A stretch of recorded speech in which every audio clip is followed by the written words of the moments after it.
August 4th, 2021 edition of the Urban League Jobs Network Digital Career Success Series, brought to you by the National Urban League. I'm your host, Kenneth L. Johnson, president of the Harlem, New York-based diversity recruitment firm East Coast Executives. If this is your first time joining us, welcome. The Digital Career Success Series, DCSS, is a professional development series that helps members of our Urban League Young Professional chapters and other diverse job seekers develop new skill sets that will enhance their careers through digital platforms such as webinars, Facebook Live. The goal is to provide an opportunity for professional development right from one's computer. I'm really excited about today's DCSS, The Everyday Entrepreneur, sponsored by Nestle. It features Brandon Andrews, host of Shark Tank Virtual Tank and Chief Product Officer at Gage. To kick off today's show, I'd like to first introduce you to Ashton Shoemaker, recruiting leader at Nestle USA, our sponsor. Ashton, welcome to the DCSS. Hi, Brandon. Thanks so much for having me. Really excited to be here today. I'd love to take a minute just to say a couple of words here at the onset, if I could. Really just focusing around Nestle as a proud sponsor of the National Urban League. We certainly appreciate the opportunity to sponsor today's Digital Career Success Series focused on the everyday entrepreneur. So here at Nestle, people are at the heart of our business, no matter what they look like or where they come from. A diverse and inclusive culture has always been a part of Nestle's DNA, and we're determined to build an organization that draws strength and inspiration from our differences. Nestle is committed to embracing diversity in our communities, and we want to ensure that we do our part to drive positive change. We know our work is never done, and we're honored to partner with the National Urban League on our efforts to engage future talent and act in our communities. So we all know Nestle is a large global organization. We make billions in revenue and continue to lead in the CPG and food and beverage space. Last year in the US, we did 28 billion in sales and over 100 billion globally. We maintain a strong presence in American households, with 97% of homes in the US having Nestle products in their fridges and pantries. We have 30,000 employees across the nation between our factories, remote locations, and corporate offices. And we're continuing to focus on innovating our portfolio, achieving our goals on tackling plastic waste, achieving carbon neutrality, and supporting our communities and their livelihoods. Our product portfolio includes some of the nation's most well-known food and beverage products like Nestle Toll House, Coffee Mate, DiGiorno Stouffer's, as well as Sweet Earth, and newly adopted brands like San Pellegrino and Essentia Water. If you haven't had a chance to explore our Nestle's career site, you can find us at nestlejobs.com. We're hiring across the country and have opportunities across a variety of functional areas and levels.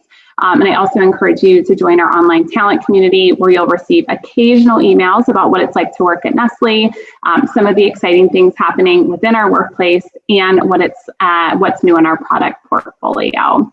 So with that, thanks for giving me a chance to say a couple of quick words as your sponsor today. And Kenneth, back to you. Thank you so very much. I had the opportunity to take a look at the website, and I do suggest that you all join that talent community and get those notifications that come out pretty frequently from the great people at Nestle. All right, let's get it started. I'm excited today to introduce you to Brandon Andrews. I had the opportunity, should I say the pleasure, of sitting on a panel with Brandon. Man, I don't know, that might have even been about 5 years ago at a national early. Don't make me feel old. You know, there was some great people on that conference panel, and I stay in touch with most of them, but really glad to be able to reach out, touch you on this particular topic, the everyday entrepreneur. This is your lane, man. Tell our audience a little bit about yourself. Yeah, Kenneth, it's great to reconnect, and always great to connect with the National Urban League. I'm based in Washington, D.C. myself, and I have been a member of the Greater Washington Urban League for a number of years. And hopefully, as we'll get into, we've had some significant success from a Shark Tank perspective with connecting with entrepreneurs at Urban League events really across the country. So Brandon Andrews, I'm an entrepreneur, I'm an investor. I actually began my career working in the United States Senate, left Capitol Hill, became an entrepreneur. I am co-founder of a mobile market research platform called Gauge. Our Next Lab platform connects brands with cultural leaders and consumers to help them hopefully make better decisions and avoid big mistakes. Market research is an incredibly important part of any entrepreneurial journey, whether it's a small business all the way up to a big enterprise brand like Nestle. And thanks again to Nestle for the support today. And I'm also, for the past several years, have led a nationwide casting tour through our firm Values Partnerships for ABC Shark Tank, where we seek to ensure that the diversity in the audience watching at home is reflected in the entrepreneurs that are pitching on the show. And again, we've had some incredible success over the years working with the National Urban League, hosting casting calls during the Urban League annual conference. I'm thinking about Cedric Cobb, who pitched at an event in St. Louis several years ago and made it on season 10 of Shark Tank and was able to ink a deal on the show. I think about Kwaku Larbi, who pitched at the local Urban League in Indianapolis a couple of years ago and actually made it on this past season of Shark Tank with his business, Brewmachen. And there's been several others that have made it pretty far along in the casting process. And so, again, always happy to connect with the Urban League, and hopefully there's more entrepreneurs and aspiring entrepreneurs out there in the network that we can connect with and help as you continue to explore building your business. Man, so much information to kind of grab onto there. When I looked through, when Kanji had sent out the slides, and I'm like, Brandon really has no slides, so this is going to be conversational.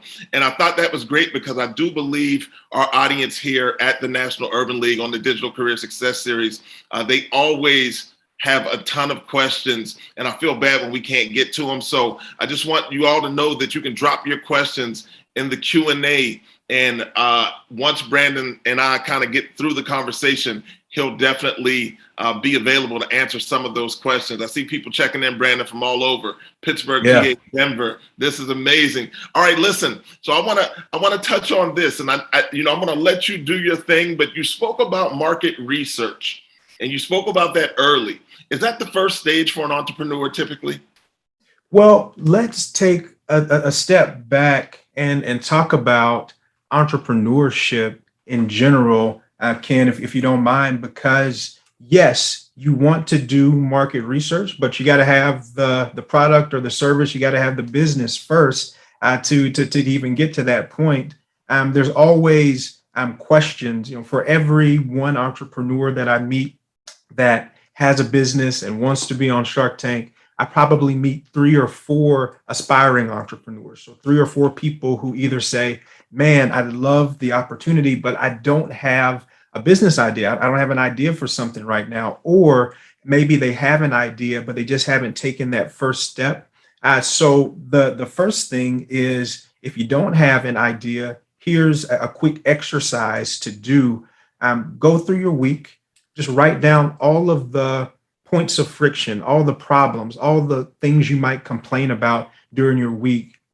And on Sunday, go through that list and come up with solutions, a couple solutions for each one of those things. And probably out of that list, there's probably going to be a couple of things that'll be worth actually building a business around. And those things are going to be things that you are motivated, problems you're motivated to solve because they're things that you experience. Your proximity to the problem is going to give you a really authentic founding story for the business, which is very important. Storytelling is important.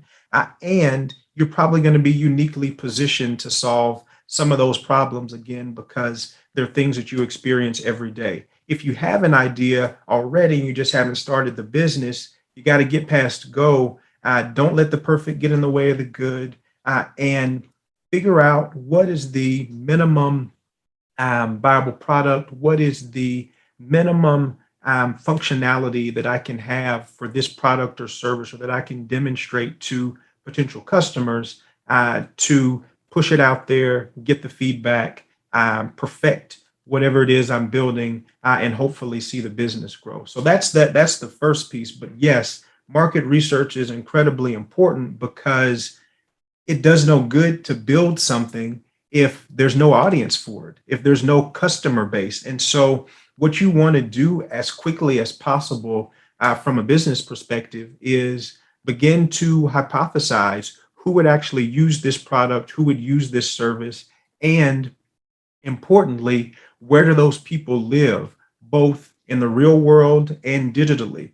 Are those people in certain Facebook groups? Do those people use this social media platform, TikTok, versus using Twitter? Do these people sign up for email lists or email campaigns? One of the first questions very often that I'll ask an entrepreneur, whether they're interested in some kind of investment or Shark Tank or otherwise, is what kind of community have you built around your concept? And community, for those of you that are earlier on in building the business, can be used to show traction for your business. If you've got an email list of 20,000 people and 10% of those people have said, hey, I want to buy this product, I want to buy this, I want to subscribe to this service as soon as it comes out, whether your capital resource is a traditional investor or even a bank or a grant or some kind of other fund, that's going to show traction in a different way. And so market research is incredibly important, but it's also not something that always comes to mind first for entrepreneurs. But yeah, it's definitely important, Ken. So you said something I found really interesting. Don't let the perfect get in the way of the good. And it's like, I thought that was an interesting quote, but also you focused in on solving a problem and people taking problems from their everyday lives. You know, they tell me the best business is solve a problem. Tell me a little more about that. Yeah, you know, sometimes people get caught up in these big entrepreneurship personalities that we have, you know, the Elon Musk, the Steve Jobs, even, you know, Damon John from Shark Tank. They get caught up in these big personalities and they think, you know, these people have attributes that I don't have, or these people have this genius or something that I don't have. And the reality is what these people have been able to do is take a problem that they experienced, whether it's a lack of clothing, apparel options that spoke to our culture for FUBU and Damon John, or a lack of technology that connected in an easy way with an easy user interface to everyday people with Apple and Steve Jobs, whatever it might be. These people have been able to take those problems, that everyday friction that they experienced, and turn those things into very successful businesses. Now, are there attributes, are there things that a successful CEO does that maybe the average person doesn't do? Yes, but very often those things are developed and learned over time. It's not genius that's going to make you successful in entrepreneurship. It's the persistence, really, more than anything else. It's coming up with, again, what is the minimally viable way that I can demonstrate that this thing works? How quickly can I push it out to the people that I think are going to use it? And here's the important thing, Ken. It's not just being persistent, but it's also listening to people who give the feedback. Because it doesn't do any good to do market research. It doesn't do any good to push your product out and ask questions if you're not actually willing to take the advice. Again, we get caught up in these big personalities as entrepreneurs and think, you know, as an entrepreneur, you have to cast this vision for a world that's going to be different, and that anything that falls outside of that vision, that you shouldn't entertain it. And yes, you want to have a vision, you want to have a mission for the business, but the most important things are getting that, pushing it out quickly, getting that feedback, applying the feedback, and then pushing it out again. As an entrepreneur, the quicker you can go through that cycle, or even as an entrepreneur, as I'm sure a lot of people here have 9-to-5 jobs, if you have an idea to improve the industry or improve the business that you're currently working in, the quicker you can push it out, get the feedback, apply the feedback, push it out again, and get to a point where the consumer group that you're targeting loves what you're producing, that's when you're going to find the success. Now, what this conversation just got really personal. I have a client that I was speaking with today, and they're rolling out an initiative, and they want to basically pre-plan every part of it.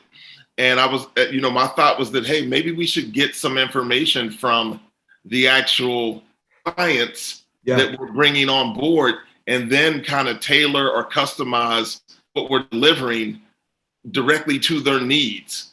And I'm not sure that's going to happen, but tell me your thoughts on that approach to it. Is that what I'm hearing? Yeah, it should be an iterative approach. And we all want to present ourselves to our best selves to the world. I mean, that's why we, get our hair cut, get our hair done. That's why we, wear certain clothing brands. I know all of us have been wearing sweatpants and t-shirts for the past year in the pandemic. But even with that, on our Zoom calls, we have the business going on up top and, the sweatpants at the bottom, because we want to present ourselves in a good way to the world. And so because we care about that, we also want to make sure that our work product, whatever product it may be, again, whether you're an entrepreneur in a company now or whether you're an entrepreneur coming up with something new, you want to make sure that what you're presenting reflects well on you. But that impetus can sometimes in entrepreneurship be counter to what you need to do. It can sometimes be counterproductive, because if you try to tinker and perfect this thing and then push it out with this grand reveal, what if people don't like it? What if you spent all of this time and money and patent and everything, but people don't respond to the thing that you've created?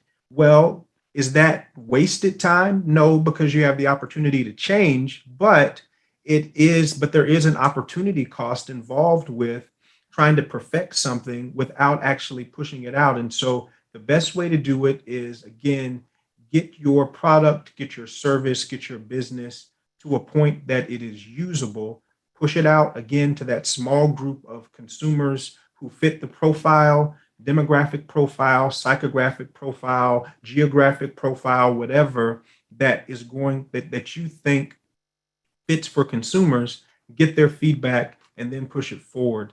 That recipe has led to success for company after company after company, trying to perfect something in secret and then push it out without having a customer base that's identified. That has worked from time to time, but especially in today's environment, when every sector really has competition, it is very often a recipe for disaster for a new business or for some kind of new initiative.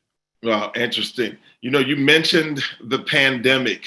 So I know in a prior conversation that we shared, you said something that I found just extremely interesting. You said that, and I'm not I don't mean to paraphrase, but it was kind of like space is the mother of invention, right? A lot of entrepreneurs have spawned from the pandemic because they actually had time and headspace to think of things. Yeah. Again, we get caught up in these huge personalities and we attach these titles to well-known entrepreneurs, and we say that they're a genius and they're celebrated and everything, where very often entrepreneurship or successful entrepreneurship is not about being a genius. It's about, back to the earlier point, identifying a problem that you experience, that you have some expertise in, coming up with a solution to it, but then actually having the space and time to be able to work on that. And so that's why very often, if you look at the backgrounds for a lot of successful entrepreneurs, if you look at the backgrounds of people that are actually starting businesses that are growing and hiring, a lot of time those people come from pretty stable socioeconomic conditions. Very often those conditions don't exist for people from communities of color. Our lives are unfortunately inherently riskier And we often don't have that additional space, that additional time. There's always this conversation about access to capital, and that's an important piece of it. And that lends to socioeconomic stability. But when you come from a stable family or stable home or stable or more stable situation, it's not just that you have the money. Having the money very often buys you time to be able to think about, gives you the mental space to be able to think about the concept, to think about the idea, or gives you the actual space to be able to make a mistake. So let's say you come out with something and it doesn't work. Well, you can do that if you're in a stable position and not lose everything, which unfortunately, again, doesn't always exist for folks in our community. And so we have to, I think, reorient this conversation and our thinking about entrepreneurship. It's not about being a genius. It's not about building this, cult of personality around yourself. Entrepreneurs that are successful very often come from more stable situations. They find a solution to an everyday problem that they have. They identify who the customer should be. They listen to their customer feedback. They apply that feedback as quickly as possible and eventually build a product or a service that their consumers, their target group of consumers, will love. Now, I think the other piece, with that being said, the other piece to it is, okay, what does that mean for people from our community? Does that mean people from our community just can't be successful as entrepreneurs because of the additional factors that are contributing to us not having as much space or not having as much time to be able to work on things? No, that's not true. We just have to, as we often do in a lot of situations, be even more determined in dedicating and identifying time. And I also think there's an opportunity for organizations like the Urban League to, through the entrepreneurship centers that exist around the country, to have programming that allows people to dedicate that kind of time to actually thinking about building the business instead of all of the other things that are going on in our lives and in our families that very often will distract us or keep us from being able to dedicate the time. I've been all around the country, top to bottom, left to right, big cities, small town, and I can say, Kenneth, unequivocally that spark of innovation and that grit that you need to grow a business, those attributes exist every community, every culture, every gender, every color. But the resources, when it comes to having that time, having that space, in addition to having the capital, they aren't always there. But hopefully, again, through conversations like this and through work that I know the Urban League is doing, that I know that you're also doing personally, Kenneth, we can help to give new entrepreneurs strategies and also help dedicate time and space to thinking about building something new and growing it. Wow, amazing. The Urban League Jobs Network Digital Career Success Series, sponsored by Nestle. We're here today with Brandon Andrews, host of Shark Tank Virtual Tank, Chief Product Officer at Gage, just dropping gems on the conversation here. What I'd like to do, I can always tell when a conversation is really interesting and going well because the Q&A is quiet because everybody's kind of locked in, just taking in what you're speaking about. So you're doing an exceptional job today. I want you to, if you don't mind, can we share some of the things? I know you're out here in the community and you're doing a lot of things and you're seeing and meeting a lot of entrepreneurs. Can you share tips that you've seen or traits that you've seen that have spawned successful entrepreneurs? Yeah. I think there's a couple things, and I'll use some entrepreneurs that we've recently had on Shark Tank as some examples. One, I think about Tyler Simone Creighton. Her and her mother, Monique, co-founded a company called Sienna Sauce, which was on this past season of Shark Tank, season 12. So Tyler Simone, as a teenager, liked to go to this wing shop near her. She loved wings, she loved the sauce, etc. For whatever reason, the wing shop closed. And so she wasn't able to get the wings that she liked. And so her mom said, okay, well, why don't you, try making, your own, or try coming up with something yourself. She did that. She took it to a family gathering and people couldn't get enough of it, couldn't get enough of the sauce that she had created. And at that point, they decided then to start selling wings with the sauce out of their home. So, we on a weekly basis, on the weekends, they would make the wings, they would make the sauce. And at some point, Monique, the mother, went to Tyler Simone, who was at that point, maybe 12 or 13 years old, and said, hey, this is going pretty well. Are you interested in maybe, making this into a real business and taking our, wing side hustle, our weekend thing, and actually creating a real business? And she said yes. She created the original flavor of Sienna sauce, and then has since then created a number of other flavors. They again appeared on season 12 of ABC's Shark Tank. They're based in the Houston area, so they're in a bunch of local retailers that are there and have some potential, I think, national retail opportunities that are coming up as well. And so I think one archetype for successful entrepreneurship is, again, problem, wing shop closed, I like wings, solution, okay, maybe I can come up with my own wings, maybe I can do my own thing, then testing it out with the audience. So family and friends at a couple gatherings, responding to feedback from that audience, and then stepping out and taking the chance to start, creating something in their own kitchen, which has now grown to a national brand, and again, was on Shark Tank. And so those steps, I think, can be applied to really any business. But the other piece that I think is really important is the family support that you saw there, because at every step in the process, and if you Google Monique and Tyler Simone, you Google the Sienna Sauce story, they had some ups and downs as a family.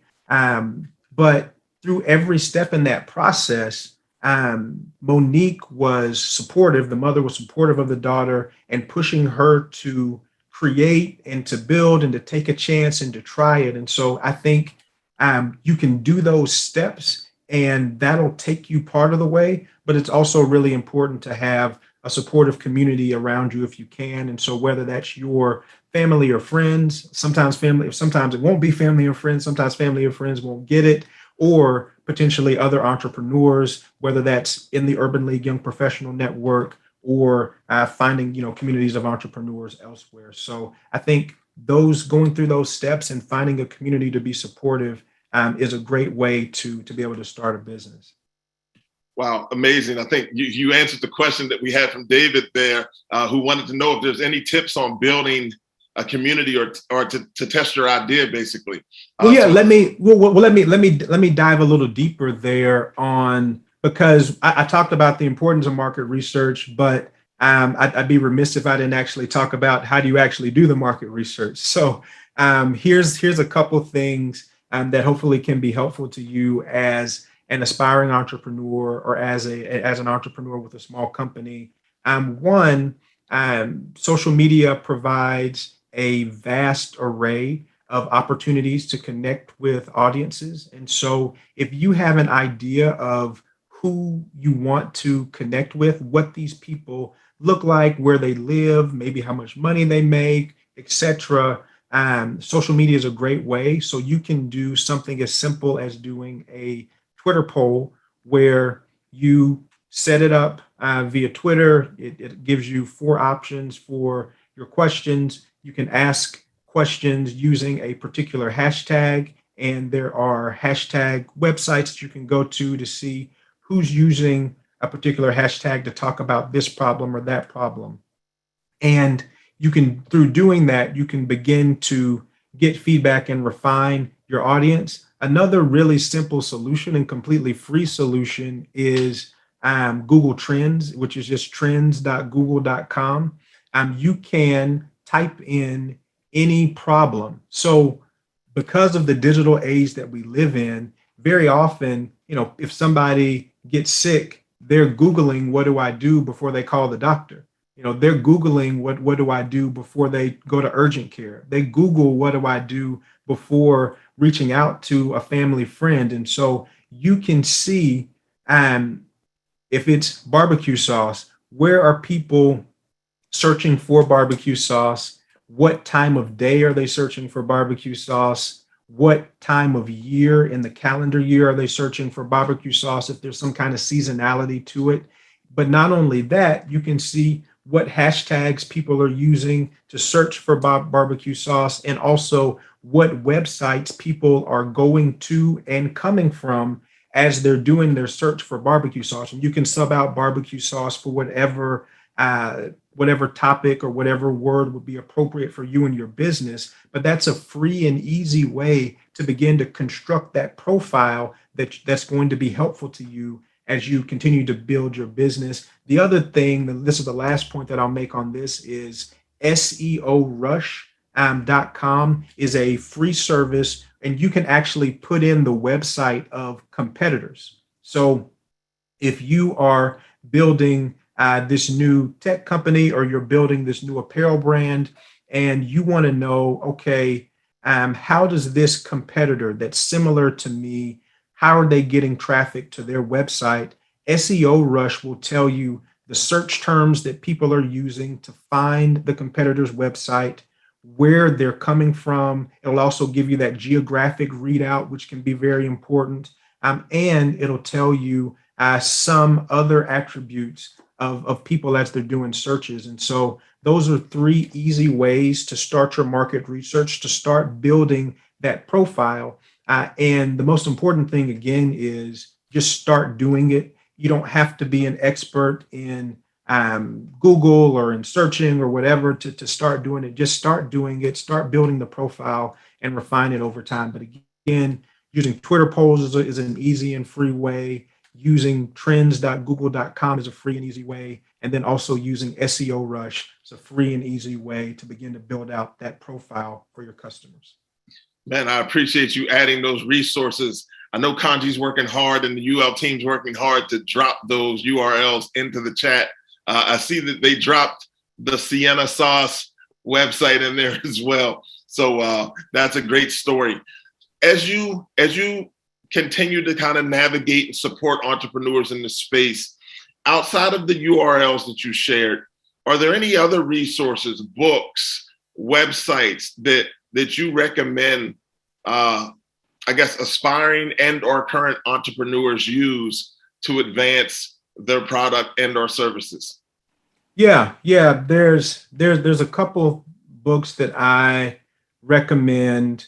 So one, actually, Chris Gray, who was on Shark Tank a number of years ago, is actually a really interesting story.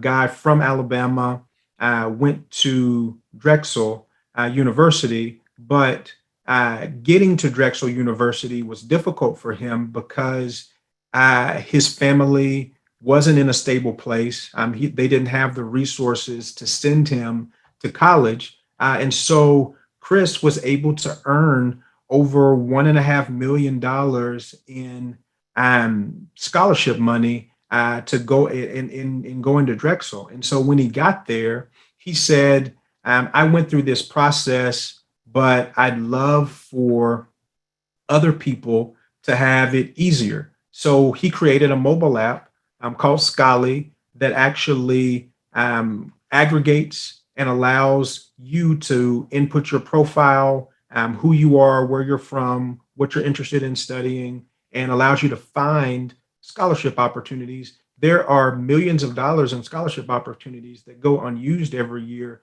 because often the profile that these scholarship organizations are looking for, it's very narrow. They're looking for someone with very particular attributes. And so because of that lack of being able to reach people, very often the money goes unused. And so Scholly is one of the number 1 educational apps in the App Store. He appeared again on Shark Tank several years ago and got a deal with Damon John and Lori Grenier. His business has grown significantly since then, but he just came out with a book called Go Where There Is No Path, which shares his story and also talks about how do you start a business from nothing? How did he do it? But also some tips for other people to do it. And so it's a really good story. In addition to, I think, being very, very applicable for people that are starting businesses.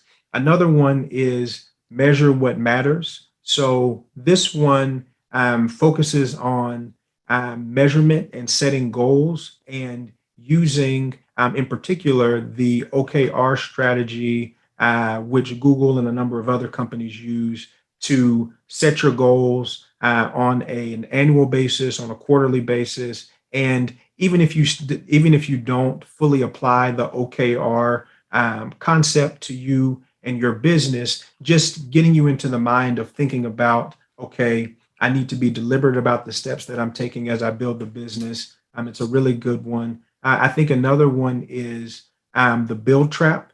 So very often, especially for tech companies, we start building things and making things, and this goes back to market research, and we get focused on output. So how much stuff can we build? How many emails can we send? How can we show that we are putting in the sweat equity to build the business versus the actual outcome? And so what you want to be focused on is the outcome and getting to, again, a place where customers love whatever product or service you're creating. And so the build trap explores, not just for tech companies, but really for any company, how do you focus on those outcomes versus being focused on the output, which can very often make you feel like you're doing something and doing a lot to build the business, but may not actually translate into significant business success at the end of the day. So those are three books that I think are worth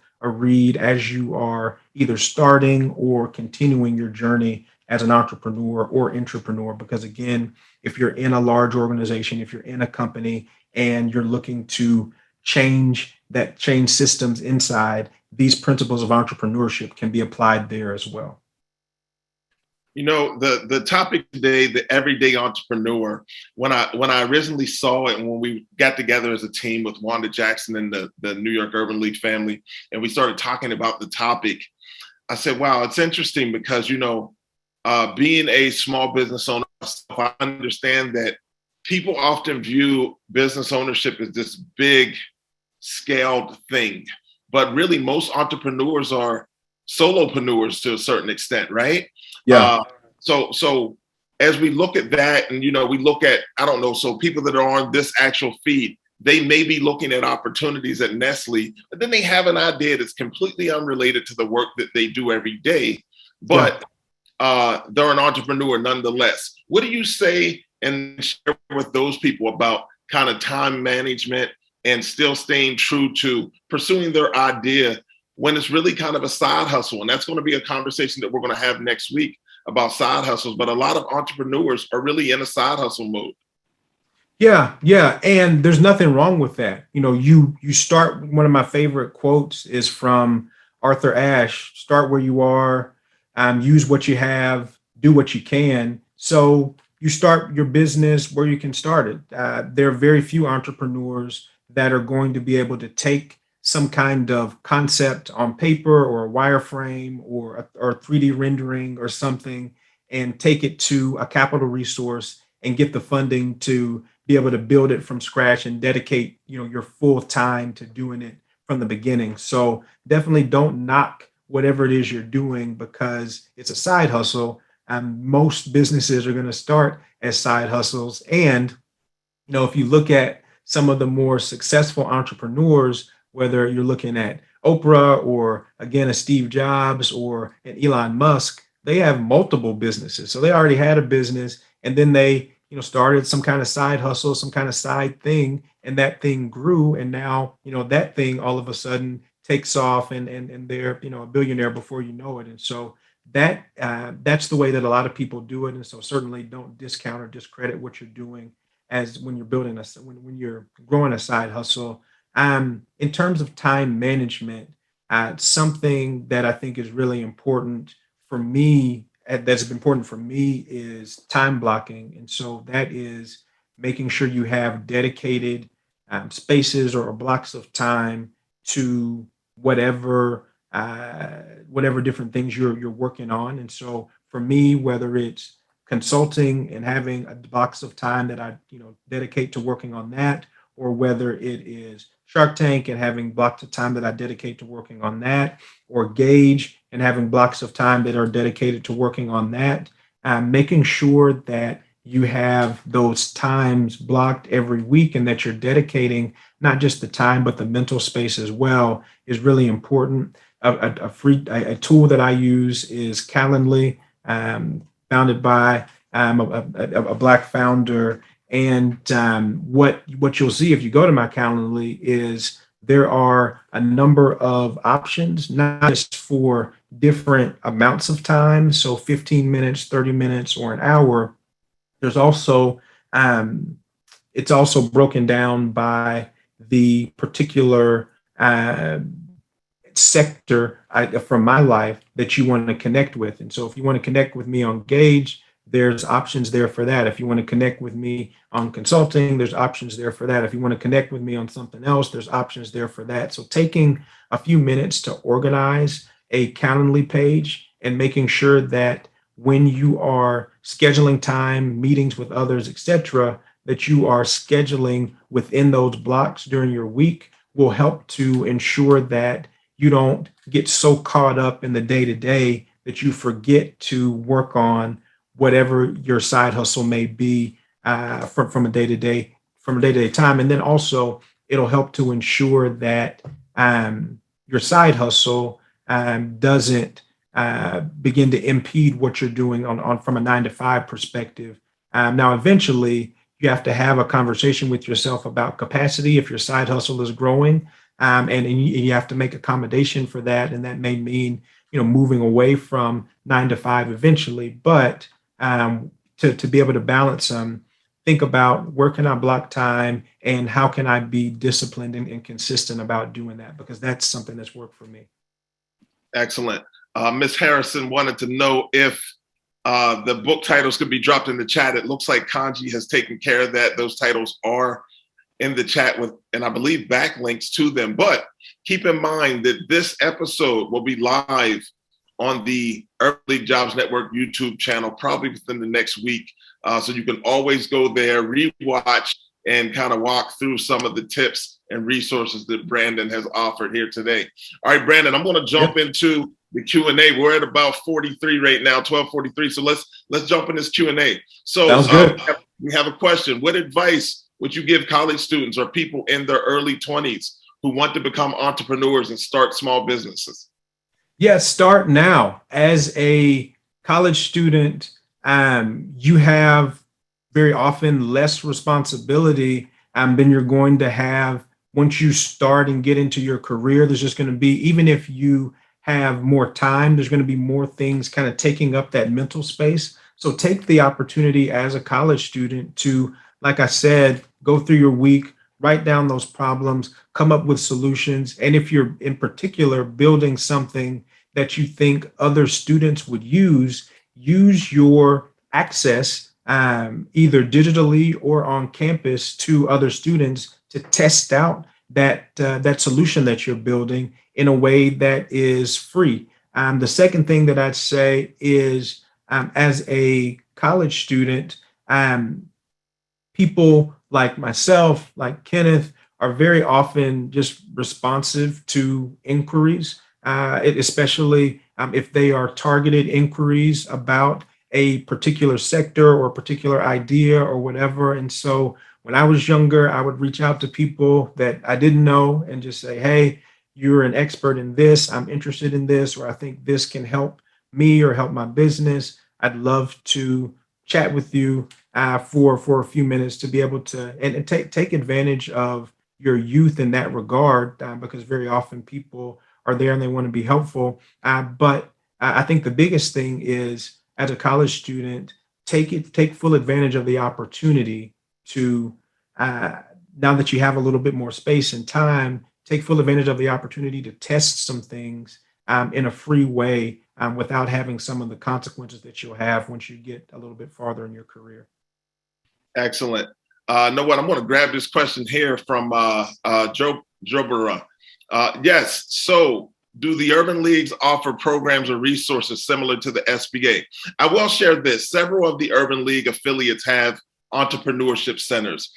The ones I'm familiar with, Philadelphia, Keith Ellison, he does a great job out there working with entrepreneurs. Also, here in New York City, the New York Urban League, Arbor Rice, they have a small business solution center that I believe is ran right now by Gina Ramcharan, actually former guest on the Digital Career Success Series. So yes, the urban leagues do offer solutions and support for entrepreneurs. So tap into your local urban league affiliate and just ask the question. And if it's not there, maybe one of the other affiliates might be willing to offer some support. Brandon, I want to go to the next question here. Do you have any sources for product designers? So yes, I can drop some in the chat. One, I think the Build Trap, and there's another one that's titled Product Led Companies. I think both of those would be good, but I can also drop some more here in the chat for you. But something else on the Urban League. I actually just had for our virtual tank series, I did an interview with Sheila Mixon, who leads the Urban League Entrepreneurship Center, I think out of Cincinnati, out of Ohio. And so I think they're great resources, and we'll definitely share a link to that conversation with Sheila and a few entrepreneurs from Shark Tank when it's out as well. But yeah, I think back to the Build Trap and then Product Led Companies, both of those are good starts for people that are doing product design, and both of them also offer a number of other resources, whether you're looking at UI, UX, or just more general product design from a company perspective. But being a product-led company is a concept that whether you have a product or a service, thinking about your service as a product that you're delivering to your customers, it's a thought process and a way of building the business that has become popular over the past few years, and I think has led to some success as well. I have another question here, and I think it's really interesting, especially coming off of some of the conversations surrounding Simone Biles and other athletes who have really taken control over the narrative. So the question is, it appears that in order to be a successful leader or entrepreneur, a person has to be a workaholic at the expense of self-care. What are your thoughts on that? Yeah, well, it is not going to do any good to have the best idea if you have a nervous breakdown or you pass out from exhaustion. And so, no, you don't have to be a workaholic. Now, I will say that, especially if you have a 9 to 5 already and you're looking to grow a side hustle or grow a new idea from conceptualization into something that could take over and be your full time eventually, there's a significant amount of hours that you're going to have to dedicate to building that business. There's certainly a floor there in terms of the amount of effort that you'll need to put in. But remember what I said earlier about time blocking. You should block off time for your 9 to 5, block off time for building your business or conceptualizing the idea or coming up with a new product or service to take to market. But you should also make sure that you're blocking time for family and blocking time for whatever recreational activity that you do. Ken and I were, before the conversation, we're joking because he said, you haven't been traveling, but I see you've been getting out of the house a lot. You've been running. I mean, if you're on my Instagram, I post my runs from time to time. And so that's a dedicated time several times a week. And then especially on Saturdays, that doesn't change for me. I stay consistent with that. And from a scheduling standpoint, I make sure that the availability that I allow on Calendly or otherwise reflects the fact that I'm going to make time to exercise. I'm going to make time to get out of the house and go for a run or go to the gym, whatever it might be. And so you have to be consistent and disciplined about making sure that you set aside that time as much as you're consistent and disciplined about setting aside time, of course, to build the business, to build the side hustle, to build a 9 to 5. So I want you to go into entrepreneurship with clear eyes. Again, there's a minimum amount of effort that is going to take to get a business off the ground. And that amount of effort is going to be fairly significant. However, that doesn't mean that you can't do things to make sure that you stay balanced. And in my opinion, work-life balance looks different for everybody, and it looks different in different phases of life. Sometimes balance can be working a little bit more, working more hours than maybe you have in the past, if it is focused and targeted towards a particular goal and with the expectation that it's going to be time limited. I think you just have to be disciplined about it and ensure that you are taking full advantage of opportunities to work and grow your business when you have the time, but also opportunities to automate systems and to bring in assistance, bring in other hands, to bring in help when you can afford to do that as well. But being a workaholic, that's not a recipe for entrepreneurship. Sometimes it happens, but it doesn't directly correlate. Well, speaking of time, we're going to be respectful of yours. I'm going to get to one more question real quick. How do you offer your professional services if you are already doing it in your 9 to 5? For example, I'm in HR working to be an HR management consultant, but that's my 9 to 5. Brandon, real quick, before you answer that, someone had jumped in the chat and wanted your IG information. So just share your IG handle, but I do know that there's a slide after this that has contact information as well. Yeah, I am Yes Brandon on Instagram, YESBRANDON. Feel free to follow me for updates on Shark Tank, on our virtual tank series, and feel free to reach out there as well. On growing a business that's similar to what you're doing in your 9 to 5, I think it starts really with thought leadership. So you want to grow a business in the space that you're in. What are you doing to be seen as a thought leader in that space? What kind of content are you creating that shows that you're a thought leader? What kind of opportunities to speak about whatever your area of expertise is, in this case, HR? What opportunities are you taking to speak about those things? And back to the community piece, how are you building a community around the concept that you are a thought leader, whether that community is an email list or a newsletter, or whether that community is a chat that you're doing regularly? Is it a Facebook group?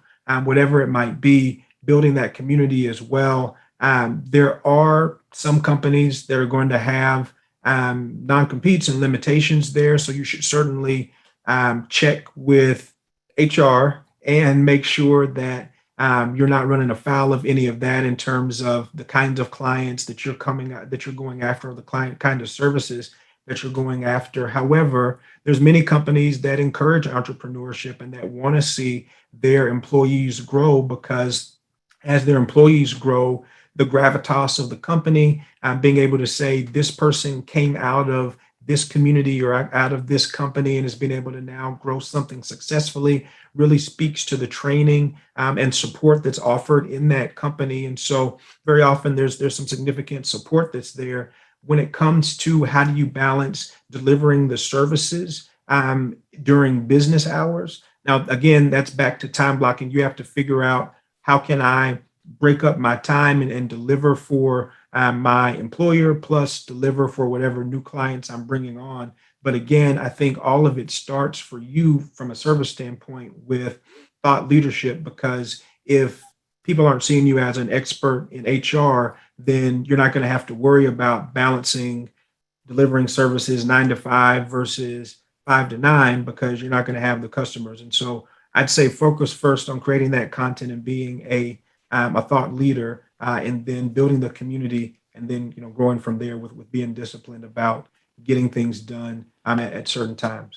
Man, great answer. Listen, Brandon, we appreciate you bringing your thought leadership to the Urban League Jobs Network Digital Career Success Series, the Everyday Entrepreneur.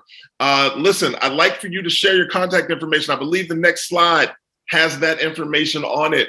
So with that being said, we will move over to the next slide. The Q&A was exceptional today.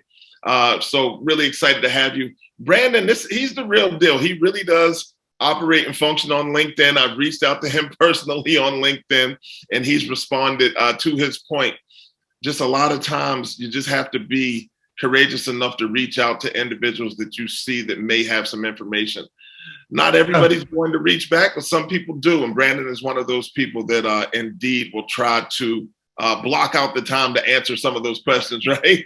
So yeah, definitely. Reach out to me on LinkedIn. Would love to stay in contact with everyone. Of course, as aforementioned, follow me on IG at Yes Brandon, and on all of my social media. I do have a business number. You can always text me with business questions, and always happy to be responsive there as well. I think all of us have access to information and access to some kind of resource, and it's really important to me to make sure that I'm sharing that information with folks like you that hopefully it can be helpful to. And so definitely please reach out. And of course, as always, if you're interested, whether it's in starting a business and want tips there, or if you're interested in Shark Tank, I'm always happy to have that conversation as well. But this has been great, Ken. Man, I appreciate you, my friend. We're going to bring Ashton back in, Ashton Shoemaker of Nestle, just to kind of speak again about some of the things, the great things going on at Nestle. Ashton. Thank you, Kenneth. Really appreciate it. Brandon, I learned so much today. Thank you for sharing your expertise with us. So I did want to take a moment just to close out with a couple of final words from Nestle. Again, truly honored to partner with National Urban League on our efforts to engage future talent and act in our communities. We do value innovation and entrepreneurship in our employees, and wanted to take a moment to quickly reiterate that if you haven't had the chance to explore our Nestle career site, you can find us at nestlejobs.com. And again, we're hiring across the country and have opportunities across a variety of functional areas and levels. And then once again, also encourage you to join our online talent community, where you'll receive occasional emails about what it's like to work at Nestle, as well as some of the exciting things happening within our workplace and what's new in our product portfolio. So thanks again. Appreciate the opportunity to participate today. Amazing. Thank you and the team at Nestle for sponsoring this Digital Career Success Series. On behalf of the Urban League Jobs Network and the National Urban League, Brandon, I'd like to thank you as well on behalf of Wanda Jackson, Kanji Jordan, and the team at the Urban League Jobs Network Digital Career Success Series. Listen, we're going to do it again in 2 weeks. And I had mentioned we're going to speak about the side hustle generation. We got Jessica Williams, Chicago Stand Up. I'm familiar with Jessica. I've had the opportunity to speak with her. She goes by Tech Biz Girl, but she's all about the side hustle. So almost half of the U.S. workforce has a side hustle combined with the traditional 9 to 5. Many individuals struggle with finding the right strategy to be successful to both pursuits. During this webinar, attendees will explore best practices needed to balance their full-time job and their side hustle. This will be sponsored by Adecco. Listen, my name is Kenneth L. Johnson. We've had a blast today. Brandon Andrews, Ashton Shoemaker, Nestle. Thank you so very much to you, the audience, for joining us and asking great questions today. We'll see you in 2 weeks with Jessica Williams, the Side Hustle Generation. Take care.